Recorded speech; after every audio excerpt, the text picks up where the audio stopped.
and we will come back in just a minute. Walk in front of the camera. It'll be on, so be sure and wave.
All right. Good morning. Come on in, have a seat.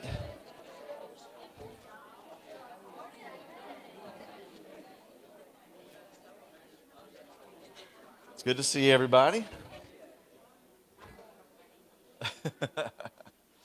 All right, welcome. Good to see you. Welcome. We're glad that you're here. If you are a visitor, hopefully you've been made to feel welcome, and see some familiar faces and some faces that we know from the past, and so we're just glad to see you here. And home folk, it's always good to see you as well. Online, I know you'll let us know if you don't see us, so please do so. Of course, I guess if they don't see us, they probably can't hear me either, so I don't know. But anyway, yeah, I do. And I feel that when I'm usually saying birthdays, I feel, oh, there's one, somebody's telling me. So anyway, we do have some birthdays. Speaking of, today is Mr. Jesse Workman's birthday. Is he here? Yeah? All right. Happy birthday to Mr. Jesse. And then on Monday, the 15th, is Mr. Charlie Reed's birthday. Happy birthday tomorrow, Mr. Charlie. And then on Tuesday, for the last time in her life, the 16th, is Miss Skylar Stanley's birthday. It won't be Stanley after this year. It's coming up, brother. You ready? Oh, yeah, okay. Well, good answer. Is she ready? Yeah, okay, good. Okay. All right, so happy birthday to Miss Skylar on the 16th on Tuesday. And then all the way on Friday, the 19th, is Mr. John Fuller's birthday. Happy birthday to Mr. John Fuller. And then also on next Sunday, we'll sing to you next Sunday, the 21st, Machina Shields. You got that, Mr. Tim? Where's he at? Oh, yep. There you go. Next Sunday. We're going to sing to you, all right? You going to be here? Okay, good answer. So is Mr. Jesse here? He is here. There he is. Okay, I couldn't see you behind the two tall guys right there. Okay, we got to sing to Mr. Jesse.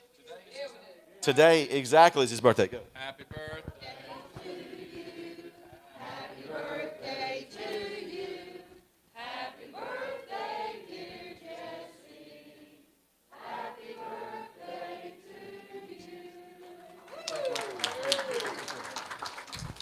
All right, I got a couple more coming. Tate's making a little amendment there. So, And by the way, Jesse will help you with all of your HVAC needs. Okay, just a little promo there. There you go. Thank you. Announcements. Tate has my sheet, so I'm just going to go from the head, which is dangerous. Students, we will not have youth group tonight because of the baptism service. Pastor John's going to mention a little bit more about that. So, students, we do not have youth group tonight. Unless you come to the baptism service, then we're going to swim. So, so we do have youth group, but at the Walkers. And so, anyway, so if you go to the farmhouse, you're going to be way misinformed. So, anyway, there you have it. All right, Tate has given me some more birthdays here. Let's see here. Mimu, who is over here in the green shirt that Tate just, it's a Chick-fil-A guy. Mimu's birthday is on Thursday. Is that Thursday? Yeah. Happy birthday. Great. And then Chloe's birthday is on Friday. Oh. All right. Happy birthday on Friday. And then, what is that last one, Tate?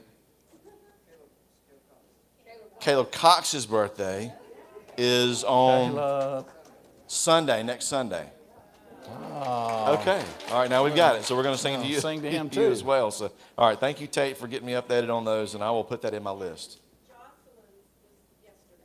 Jocelyn's birthday was JJ. Okay. All right. Well, y'all need to be giving me these before I get up here. What in the world? Can you write that down, please? Jocelyn's birthday was yesterday, Which was the 13th. I put JJ. You know who that is? I got it. That's what I call her. I got it. Okay. Okay. All right. Thank y'all for getting me those now. This is not the easiest thing already, y'all. Gosh. Let's see. Extreme is coming up. I'm sorry I don't have the stuff in the bulletin yet. Extreme, we are doing the 29, 30, 31 of December, the last 3 days of the year like we've been doing for almost ever. And so the cost this year is going to be $200. And it's in Gatlinburg. We know about Extreme. We know all that stuff. I'm going to get all the information to Pastor John for this next Sunday. and I'll have that in there. But anyway, it's the 29th, 30th, 31st of December, Gatlinburg Extreme. And I think that's it. Pastor John, good morning, brother. Good Happy morning. anniversary to the gathering. Thank you, Shannon. Thank you. Thank you, Shannon. Great. Glad you're here today. I hope that you're glad that you're here. And before I forget it, the baptism this afternoon, 5 o'clock, with our meal, it's at 4656 Sarton Road. If you didn't get that the last 3 weeks in your bulletin, it's 4656 Sarton, S-A-R-T-I-N Road, Burlington. If you don't know how to get there, just put it in Google Maps and you will eventually get there. Don't forget your desserts and bring your own chair. That would be great. Just bring your lawn chair with you. And we'll have a nice meal together. We have 6 folks to be baptized. That'll be wonderful. That's a great symbol for us on our anniversary, our birthday/anniversary, to be baptizing. I'll talk about that then. And so we just look forward to that. Also, this afternoon, I know it's a tight ship, but the visitation for Juanita Hughes' father, Mr. Tullio, is from 2 to 2:45 at Lau, and the service is at 3, hence the tie. And so just your love and prayers for that family as we have that service this afternoon at 3 o'clock. And also, you'll notice our small group emphasis. Remember, small groups this week. For the next 2 Wednesdays, we're meeting here in this place, just like this.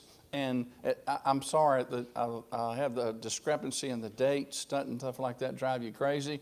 It's 7. That's so people can have time to get home from work and eat and catch your breath. So it'll be at 7. We're not going to prolong it. I'm just going to force myself and be held accountable not to go till 9 o'clock. But we'll try to be through by 8:15 at the very latest, so you can get home. Particularly those with kids, just going to try to not do it in an hour. And for the next 2 Wednesday nights, we may need one more. We'll see, and we'll play that by ear. It should be a great time. If you're not already in a small group, if you're just interested in investigating this is not just for a select small group people. This is for anyone to come and just kind of understand the infrastructure of small groups and why we do it, how we do it, et cetera, and the goal of it, I guess, most importantly. And so that is there. The other dates, make sure you get those on your calendar. Remember, there are some changes in them. And so if you're like us, which I'm sure most of you are, we live by the calendar. And you can be easily double booked real quick. So make this a priority. I would really, really encourage you to do that. If you're being baptized, and I haven't already talked to you about the specifics of that, what you need to bring, where, etc., just see me right after the service, and I'll give you that information. So, as we celebrate 10 years today, which is hard to believe, it's not actually this Sunday. It was the last Sunday of September. But because it's the month, so you get the spirit of this, of why we're doing it today, on Baptism Sunday and all of that. 10 years. None of us knew 10 years ago that we would be here 10 years later. We didn't really have any idea about that. And if you weren't here at whatever stage, a year that you connected with us here at the gathering, if this is your first Sunday or you've been here 5 years or 10, whatever the case might be, we're glad you got on the gathering train. Not everybody has gone the distance, and that's just the way life is in the modern church. We've had a lot of people got off at different stops for different reasons.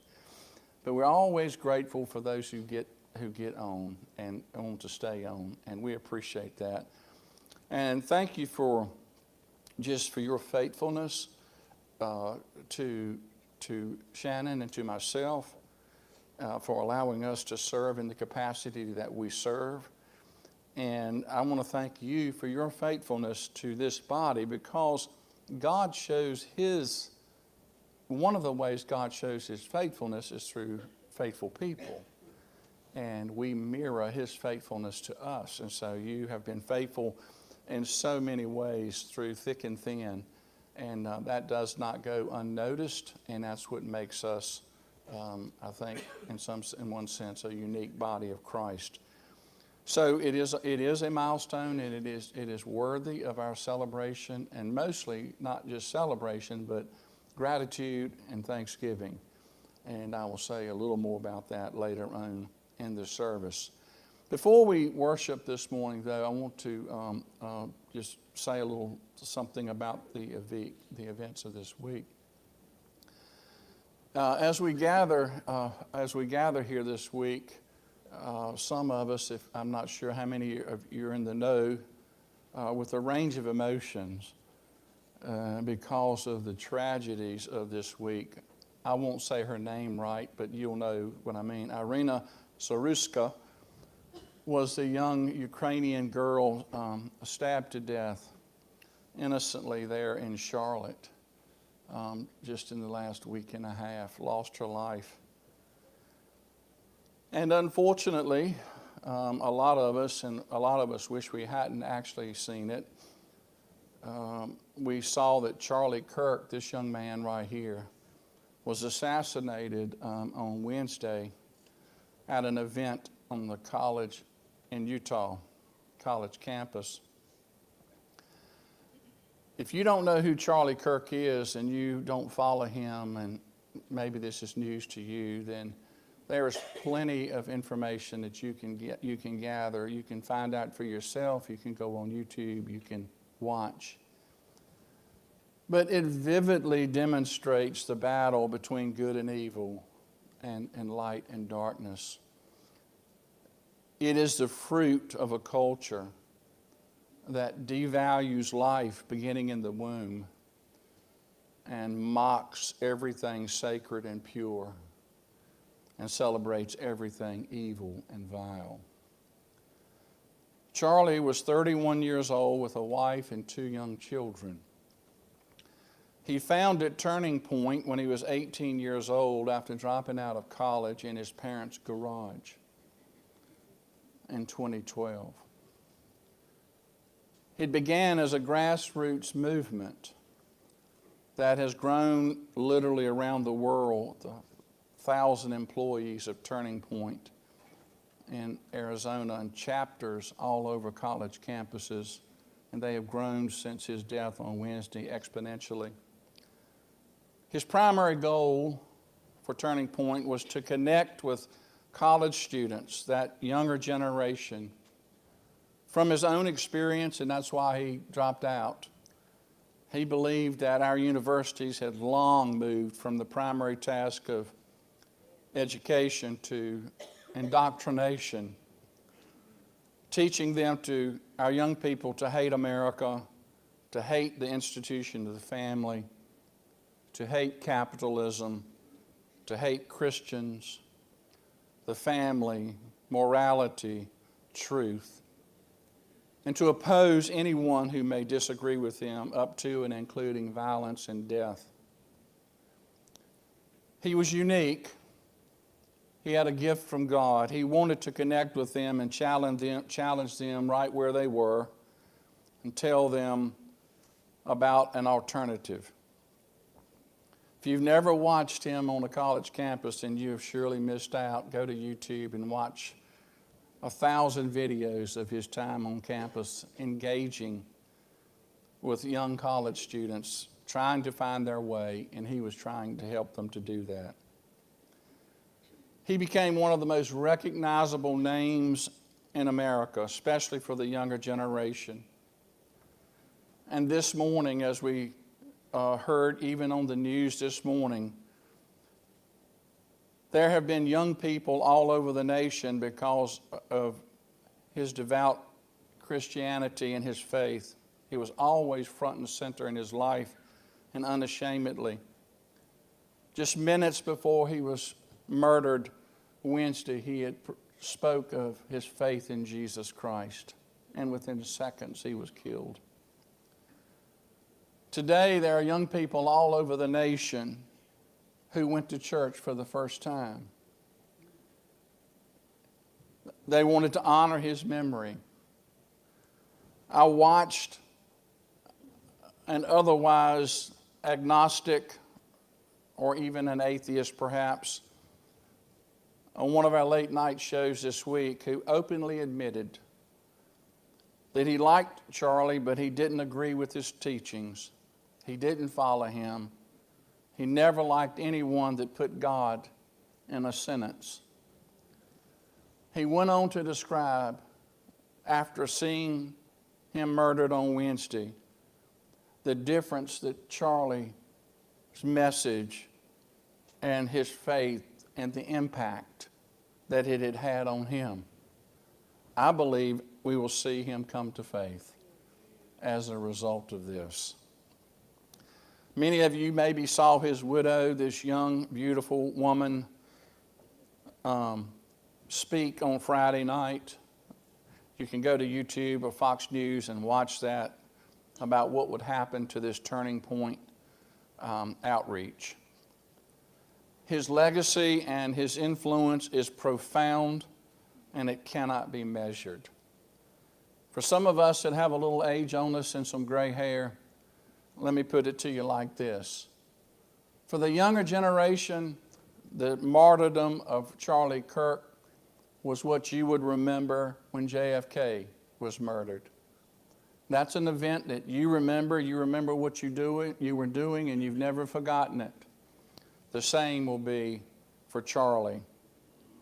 All over the world, people are inspired to courageously keep the Turning Point mission alive. And as you will note, and as the governor of Utah said so wonderfully, and many others have echoed this since Wednesday, upon Charlie's death on Wednesday, no one burned down anything. No one marched in the street. No one demanded looting and their demands be met. What they did do around the world was gather in prayer vigils all over university campuses, literally around the world. As is historically true, the ancient church father Tertullian, quote, a famous quote of his is, "The blood of martyrs is the seed of the church." It is no exaggeration to say that Charlie Kirk was a modern day martyr. I don't even think it can be argued. He was killed for what he believed and what he espoused. And he was killed for that. A man who believed deeply in the person of Jesus, his saving faith, who unapologetically spoke of his relationship to the Lord, his family, his wife, and his children, I guess every time he was ever allowed in whatever venue it was. Charlie spoke clarity in a world that's so confusing. He was an inspiration to millions and millions of people, and I continue to reiterate just how important he is to the young generation. President Trump said that his young son, Barron, said to him as president, as father and as president, "Dad, there's someone I want to see if you can fix it so I can meet him." And President Trump said his mind went to all the world leaders in the world. Who is it does Barron want to meet? And he said, "Dad, can you arrange lunch with Charlie Kirk? I want to meet him." And his dad said, "Of course, I think I can make that happen." And he did. And after Barron met with Charlie, he remarked of just what an incredible young man and inspiring he was. Untold people have come to faith since his ministry started, this outreach started when he was just 18 years old. And so I say this again, the blood of martyrs is the seed of the church. not just me, but people that have tremendous influence and great intellect and understand society and our culture better than I do by far, seem to think and are hoping and praying that we may be fixing to see a shift in our country, that the younger generation, the Charlie Kirk followers, have now been inspired to be courageous like never before, unafraid, to move forward with their stand on morality, their stand for Christ, the stand for the nucleus of the institution of the family and marriage. And I'm hoping and praying, and I know that you are too, that we will in fact see that. His service is next Sunday morning, the Arizona Cardinals Stadium there in Arizona. I was only maybe 2 years old when JFK was killed, and 5 or 6 years old when Martin Luther King, Robert Kennedy. And as you well know, 2 attempts have already been made to assassinate our president simply because they disagree with him. And the reason Charlie was killed, one of the reasons Charlie was killed, is those who oppose him so vehemently could not stand toe-to-toe with him. Their arguments fell flat. Their logic was irrational. And they were not based on anything true. And so they realized that Charlie was winning that argument across the nation with an incredible impact. So they killed him. When you read about Stephen being stoned to death in the book of Acts, he's known as the first martyr. We read about that and we consider that. We talk about persecution of Christians the world over. Last year we looked at the top 50 countries of persecution of Christians each week. We looked at a different one, and it was always something that was somewhere else. It was over there. It wasn't here. But it is now here. It is now here, front and center. And a young life who left a young widow, 2 wonderful little children, a mother and a father, is no longer here to be with them. Thank God he is in heaven. There's no doubt about that. And while that's comforting, he's still not here to be with his family, his little children. When his wife came home the other night,